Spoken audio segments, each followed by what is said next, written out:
আজকে এই ভিডিওর মাঝে আমি কিছু কথা বলবো। ভিডিওটা পাঠান আপনার প্রিয় মানুষটাকে।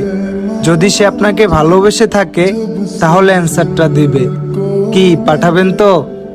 আমি শুরু করলাম। থাক না তোমার আর আমার মাঝে 1000 মাইলের দূরত্ব।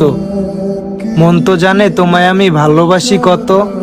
হ্যাঁ আমি পাগল, কিন্তু রাস্তার পাগল না, আমি শুধু তোমার পাগল। ওগো অনেক ভালোবাসি তোমায়, তুমি কি আমার হবে? আমি তোমাকে আগে একটা কথা বলে রাখি, আমি কিন্তু তোমার জন্য মরতে পারবো না। কথাটা শুনে অবাক হচ্ছ জান? আচ্ছা আমি যদি না থাকি তাহলে আমার মতো করে তোমার এত ভালোবাসবে কে শুনি? আমি সারা জীবন তোমার পাশে থাকতে চাই। রাখবে কি তোমার পাশে? আমি সারা জীবন তোমার অন্তরে থাকতে চাই। থাকতে দেবে কি তোমার অন্তরে?